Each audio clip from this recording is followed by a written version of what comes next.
नंदीश्वर को बेलपत्र चढ़ाते हो तो नंदी को दो जगह बेलपत्र चढ़ती है, आपको ध्यान में हो। पहली बेलपत्र नंदी को जब चढ़ती है तो नंदी के सामने चढ़ती है, तो उसका बेलपत्री का जो डंडी का मुख है वो नंदी की ओर होता है और बेलपत्री की पत्ती का मुख शंकर जी की ओर होता है। समझ में आ रहा है सबको? और एक बेलपत्र जब नंदी के ऊपर चढ़ती है तो डंडी का मुख शिव जी के ऊपर होता है और इस पत्ती का मुख नंदी के सिर पर नंदी की ओर होता है। ये दो बेलपत्र रखकर शिव जी का स्मरण कर कर जाएं, कार्य सफलता की ओर बढ़।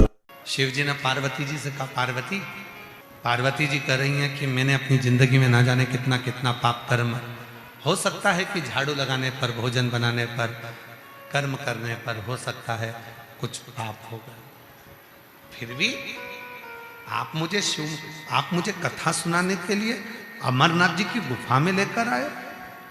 शंकर भगवान कहते हैं, पार्वती मैं तुझे कथा सुनाने के लिए इसलिए लेकर आया हूं क्योंकि मैं जानता हूं कि संसार में केवल एक जगह ऐसी है जहां बैठकर व्यक्ति की जिंदगी के सारे पाप एक क्षण में समाप्त हो जाते हैं, और वो शिव महापुराण की कथा है जिसमें पहुंचकर व्यक्ति के सारे पाप समाप्त हो।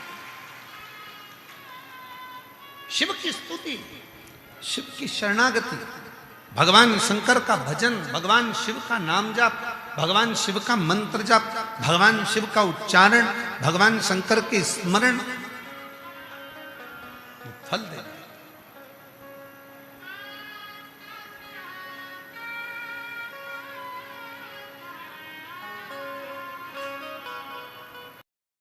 लिंगायत संप्रदाय में, वीर शैव लिंगायत संप्रदाय के अंतर्गत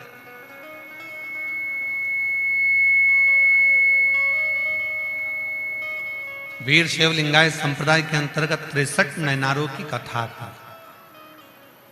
63 नयनार।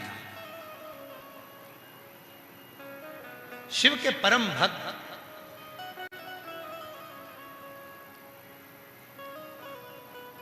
वीर शैव लिंगायत संप्रदाय के अंतर्गत एक कथा आती है अमर नीति नयनार की। शिव के परम भगत, भगवान शंकर के परम उपासक, शिव के परम उपासक, भगवान शंकर के परम उपासक, शिव के भक्त, भगवान शंकर की भक्ति में डूबने वाले, भगवान शंकर की भक्ति में डूबने वाले। दक्षिण प्रदेश में, दक्षिण भारत में एक अमर नीति नाम के एक व्यापारी रहते थे। बहुत ध्यान से सुनना जरा इस कथा को। अमर जितने भी वीर शैव लिंगायत संप्रदाय के शिव भक्त हों, अगर वो कथा सुन रहे हों, आस्था चैनल पर सुन रहे हों, चाहे फेसबुक यूट्यूब पर सुन रहे हों, चाहे पंडाल में बैठकर कथा सुन रहे हों, पुरुषोत्तम मास में, अधिक मास में अगर 63 नयनारों में से एक नयनार की भी शिव महापुराण की कथा के अंतर्गत कथा सुनने को मिल जाए, समझ लेना कि तुमने 12 ज्योतिर्लिंग का दर्शन और काशी में गंगा का स्नान कर लिया।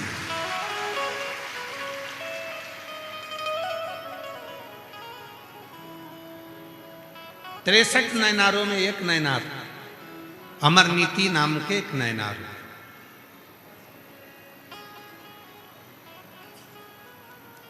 व्यापारी थे, व्यापार करते थे, व्यापार में लगे रहते थे।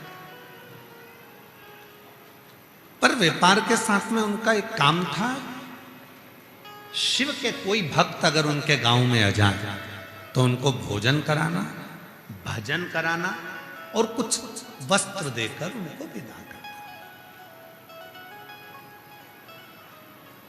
शिव भक्त है और शिव भक्त का एक काम सबसे प्रबल होता है कि वो भजन भी कराता है, भोजन भी कराता है और भक्ति के साथ में कुछ जो उससे बनता है वो देकर विदा भी करता है।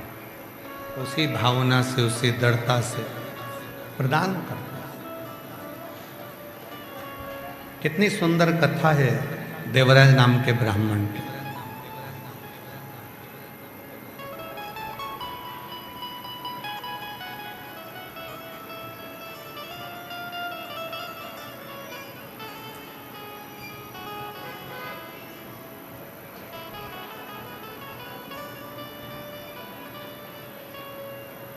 कुछ नहीं है उसके पास में।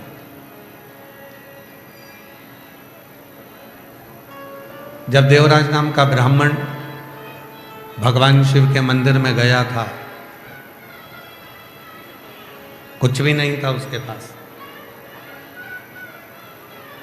चोरी का धन, वो भी एक स्त्री को प्रसन्न करने के लिए, एक महिला को प्रसन्न करने के लिए, एक नारी को प्रसन्न करने के लिए, जिसका वो संग करता था उसको प्रसन्न करने के लिए चोरी का धन लेकर रानी का हार चुरा कर जा रहा था। शरीर में जब ताप पड़ा, बुखार पड़ा, शरीर में कष्ट आया, तो वो धन लेकर शिव के मंदिर में चला गया, शंकर के मंदिर में पहुंच गया, शिव के मंदिर में।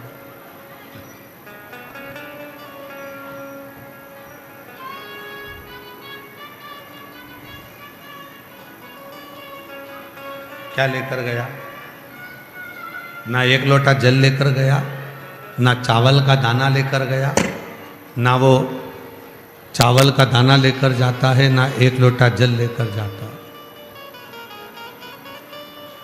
और ना ही वो कोई वस्तु लेकर शिव जी के मंदिर में जाता, कुछ भी लेकर नहीं गया।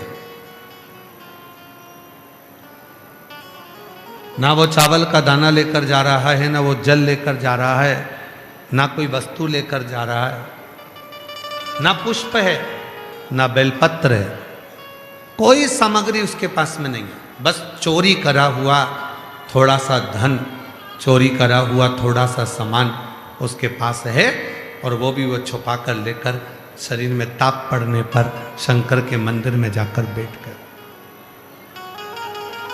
कोई वस्तु नहीं। अब कई लोग कहते हैं, गुरु जी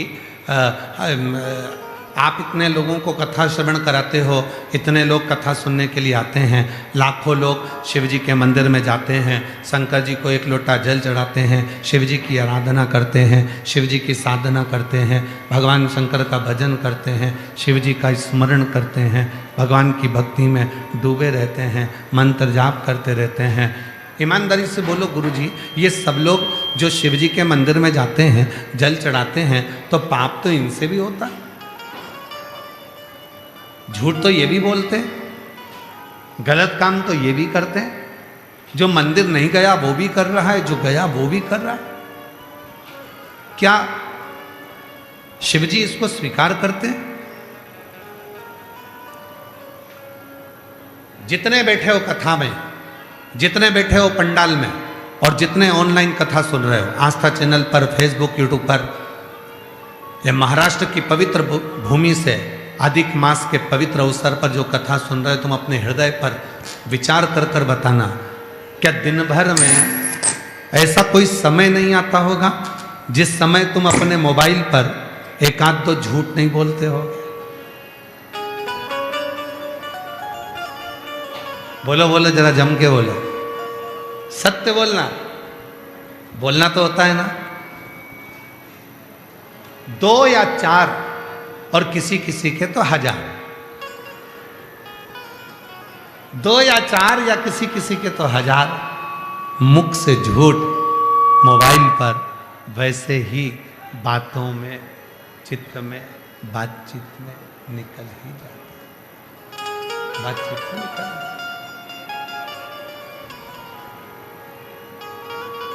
दो चार झूठ तो निकल ही जाता। फिर भी मेरा देव अधिदेव महादेव कितनी कृपा करता है, जरा विचार करिएगा। इतना झूठ बोलने के बाद भी,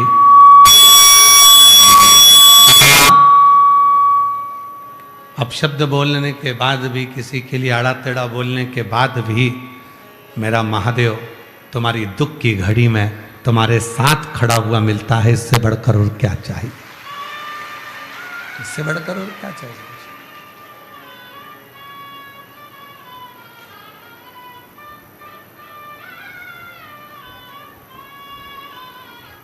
क्यों?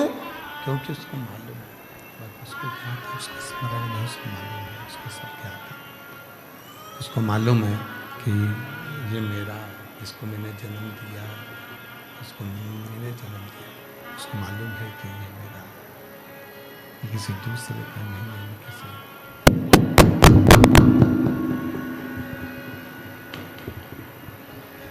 अरे भाई बाहर का ही खोल दो, अंदर का नहीं खुल रहा है तो बाहर का खोलो बस।